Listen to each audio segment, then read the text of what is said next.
Hi everybody, this is MsBelindaAllen and I am super excited to show you something cool. Today is the first day of Ignite for 2020 and Project Oakdale was announced.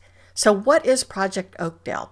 It is an integration of Microsoft Teams and Power Apps, so you could build an app that works right within Teams. And it also can use, it doesn't have to, but it can use a limited version of the Common Data Service. So let's take a look at it in action. Now, I do want to warn you, this is in preview, so everything is likely to change, but at least you can get some ideas flowing on what you want to do as soon as it's released to the general public. So what I'm going to show you is I have this team here, Belinda, and I'm going to create a channel to get started with. So I'll simply just add a channel. And one of the places that I've worked at, I was working on an app for software testing. So just a list of all the bugs. So I'm going to call this software bug testing list. And we'll tab. I could put in a description, probably should, but I'm not going to. So I'm going to go ahead and just click on add. I now have my channel listed here. I want to show you on the pane over here on the left, I have Power Apps. I actually have an icon for the app itself, and I added it by clicking on the ellipsis at the bottom. But I'm going to go ahead and just open up Power Apps, and it's going to open up right within my teams. And I want to go ahead and create an app. What team do you want to create an app for? And I want to create it for my Belinda team, and I'll choose Create. And it's going to open the Power App Studio right within Microsoft Teams. And now it's prompting me to name my app. I'm going to call this Bug List from Testing. And I'll go ahead and click on Save. Now I want to remind you once more, this is preview. Everything can possibly change, but this is just to get your juices flowing, your creative juices. One of the things you're going to notice that's a little bit different using Power Apps within Teams as opposed to Power Apps within Office 365 by itself is that it automatically populates page 1. So we actually have two parts here. We have a gallery and then we have a form. And it does this as a means to make it easier for people to create an app. And so you don't have to keep that page. You can add a new page and then delete this one if you want to, but it will make adding things a lot easier. Now, I want to take advantage of using that new lighter weight version of CDS by just letting it allow me to create a table that'll store my data. So I'm going to track all of my bugs in a table. So I'm going to go ahead and click on this, and I'm going to call it Belinda's Bug List. And then we'll click on Create. And now I could start creating my table and I can actually edit the rows in it if I want to. So I've got the first one, name, and I don't like the name. I want this to be my bug, a description of my bug. So I'm going to click on that drop down and choose edit. And I'm going to rename that from name to bug.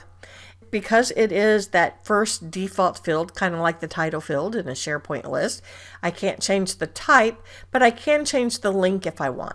I'm not going to. 100 characters is perfectly fine. I don't want a book written about the bug. I just want a general idea of what the bug is. Now to add the next column, I want to add the version. So I'm going to go ahead and click on Add, and we'll enter in the version. And I'm going to leave that to text. I could go through and make it number if I want to, but I'm going to go ahead and just leave it as text. And then I'm going to click Create. And then I'm going to add another column. The next column I'll add will be the tester. Now, normally I would want to come through and either use email or a drop-down list, but I'm going to force people just to type their name in since we're in preview. So I'll go ahead and click on Create. And then I want the severity of it. So I'm going to enter in severity. And then instead of text, I'm going to choose a choice. So my first one, I want to be high, a high severity, a medium, and a low, which basically means I could live with it. And then I'll click Create.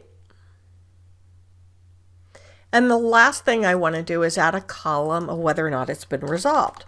So I'll put in resolved, and I'm going to put in yes or no.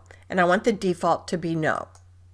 Because this is part of CDS, I actually have a created date out there as well, and who created it in a couple other fields too that I could use in Power BI, Power Apps, or even Power Automate. So keep that in mind. Now I'm going to go ahead and just enter in a couple of bug items so we have a little bit of data out here. So the first bug, I'm going to say it runs slow, and that's probably because it's version 0.5. The tester is Belinda, and the severity of that, choose from the drop-down list, is pretty high, and it is not resolved. The next one will be I do not like the color of the save button. Again, version 0.05, tester Belinda, and this one will be a low severity. So that's essentially how the list is laid out. I'm going to go ahead and just close out that table. And now automatically that table is going to connect to the data in the report. So I'm going to come up to my tree view and I could see my two different areas. Now this is pure and simple Power Apps from this point forward. A couple things look a little different.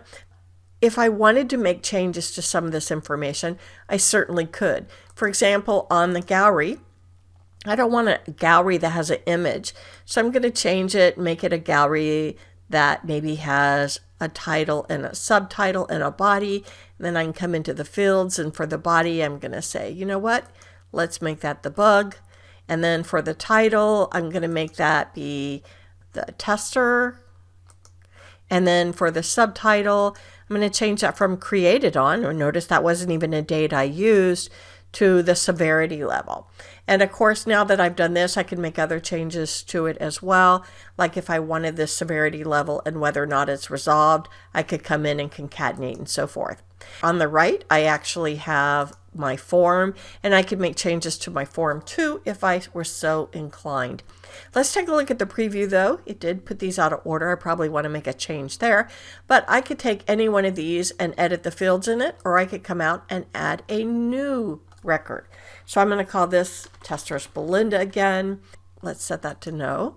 And the bug, I'm going to say the bug is going to be save is misspelled on the save button. Okay, and that would be something I would do. The version's 05, and then the severity of it, that's a pretty high one. We don't want to look bad. So then we commit it, and it's now part of our list. We've got our list all set. We actually have our whole app set. So from here, we can simply click on save. We've got our name there because we saved our name. You can go into settings and change the icons if you want. And I'm going to publish it to Teams, and I'll click next. So it knew which team to publish it to, so here are my different channels. I'm going to add it to this channel and choose save and close. Now let's go back to our team. On this channel, I now have bug list from testing. I'm going to click on that. It's opening the app. Here's the app. I could go through and edit any of these that I want. The misspelling, they already took care of that, so I'm going to open it up, choose edit, and I'm going to change the whether or not that was resolved from no to yes, and go ahead and commit that, and boom, it should be set to rock and roll. I could go through and add other ones. How cool is this? Now keep in mind, this is Power Apps. So you could make changes to it. You could use different forms. There is a lot of things you could do. You do not have to use the CDS. You could use other connectors, but I can't wait until this is in general availability, and I bet you can't either. I hope this helps. It surely will help me.